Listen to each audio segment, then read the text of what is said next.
Good morning and welcome to this week's BruinTV's newscast. I'm Santos Castaneda. And I'm Xavier Rogers. And this is BruinTV.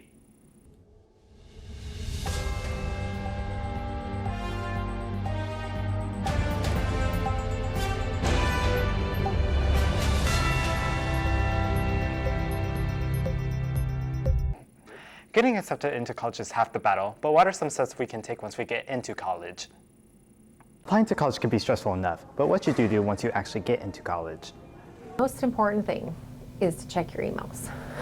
So the colleges will start emailing those kids, and there's going to be due dates for stuff like when to start signing up for housing, replying to scholarships.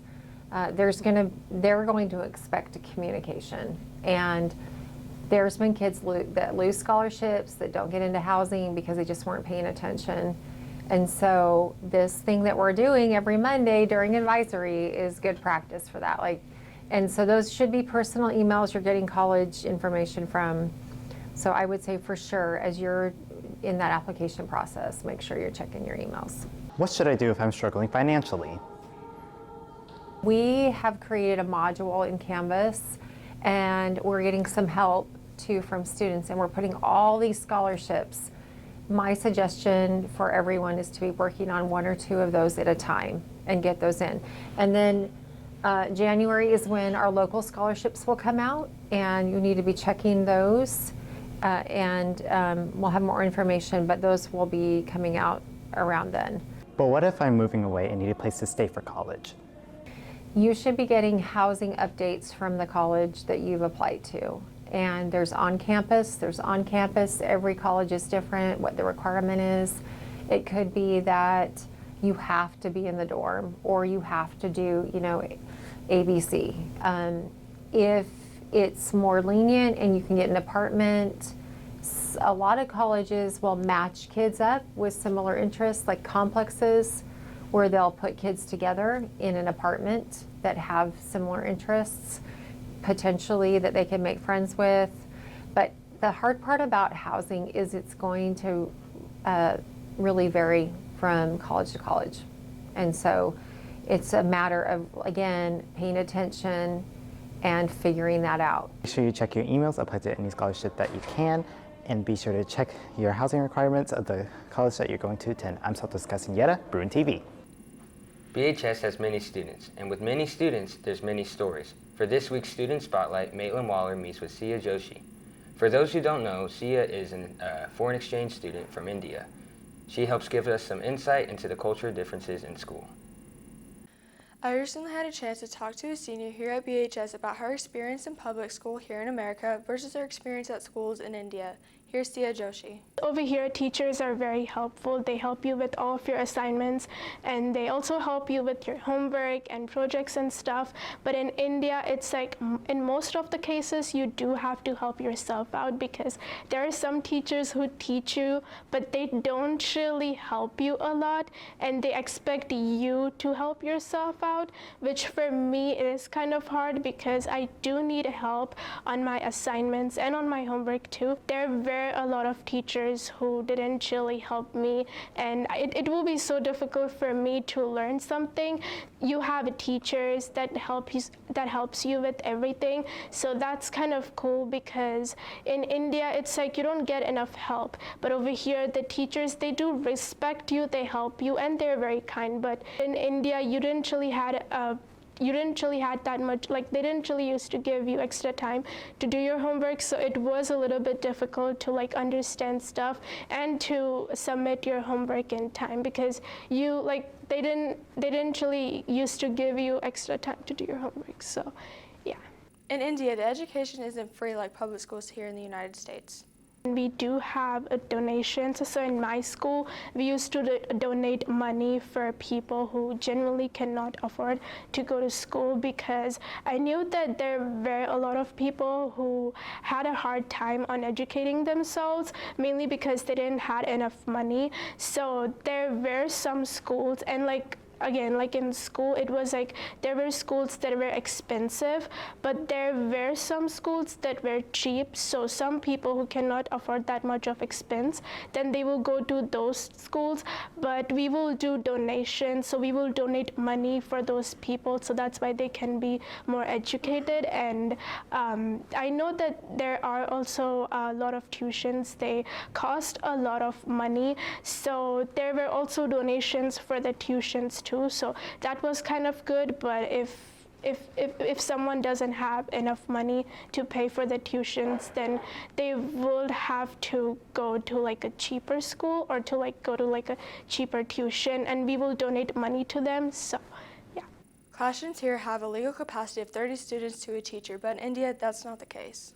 So over here we have we don't really have that many students over here. I think it's only like 20 to like 25 students or even less, but like in India it's a 65 students.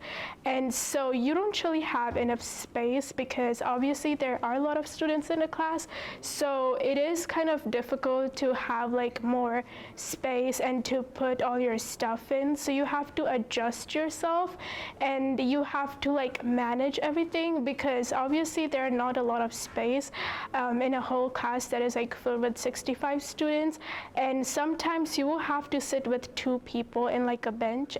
I felt like in India it was a little bit of uncomfortable because it was just like you didn't have enough space, and obviously you had to sit with either 2 students or at least 1 student, and you had to adjust yourself. But over here it's like you can sit alone and like you have more space, and so it's kind of good, so I can like put all of my stuff in. When coming to Bartlesville, Sia had noticed the difference in discipline here from what she experienced and saw in India. So if you get in trouble over here, it's like I think you have to go to the office, but in India if you get in trouble then they give you punishment.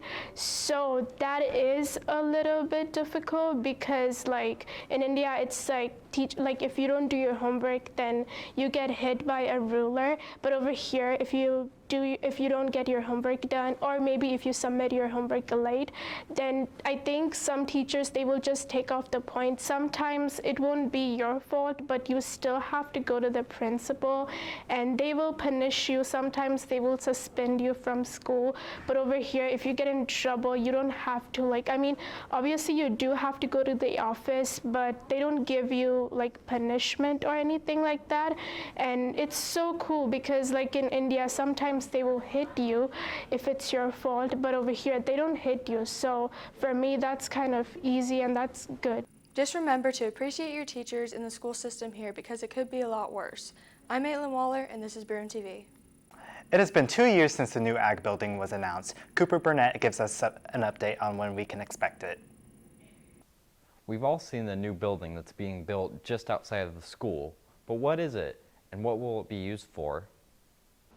Perfect. So our new building took place thanks to our community support of a bond issue back in 2021, and it is building the Bartlesville Ag Center, and so it's a great hands-on building for our students to be able to explore through some projects, student-led projects. So anything from students working with animals through plants, all those things. So it includes a couple of laboratory areas, some kind of versions of ag labs, if you will, a small arena, some office space, a vet science lab, a couple of livestock facilities for animal science labs, and then a couple of greenhouses as well. So lots of things going on there. The main thing is really that we're just super excited about the projects that students are going to be able to have at that facility. Well, 2 things happened. One, that program grew really fast, and so we already outgrew that classroom space. I happened to be in there this morning, and they're definitely full. I can attest to that. And then we didn't have the other parts of that program that they've just been kind of doing while we've been waiting to build this building. And so this building is going to be able to kind of complete the program space that they need as far as places for people to put their animals, the different plant sciences that they will be doing, and also just give them a ton more space. And so very much looking forward to that. Sure. You know, of course, with any facility this size, it does come down to money. And so one of the first things we knew that we had to go out and get some community support. And again, I mentioned earlier, we are so thankful for that community support. We could not do what we do as a school system without that community support. But you know, naturally, when we have a new ag program, a lot of what we do is just advocating, sharing with the community why having an ag program is important, what these facilities provide for our students. And so naturally, that comes with the biggest challenge. Anytime you're trying to create a new program from scratch and to try to get people on board with a project like that, it's just constant advocating for your program in the hopes that they'll support it, like our community did. We meet every other week with the construction company, and so right now it's still on track to open up right before spring break in 2024. If you want to learn more about the new agriculture building, go to BruinBond.com and check out the agriculture program's Facebook's and Instagram's pages for more info. For BruinTV, I'm Cooper Burnett. To finish off this week, we have Keely Bittenson with That's Not Right. That math guy's stupid.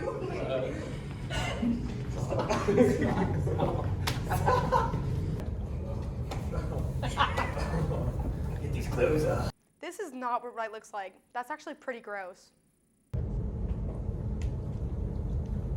Now this is what right looks like. Notice how they're not touching each other? That's all for this week's program. For more information about our school and our town, tune in each week. I'm Xavier Rogers. And I'm Saltos Castaneda. And this is BruinTV.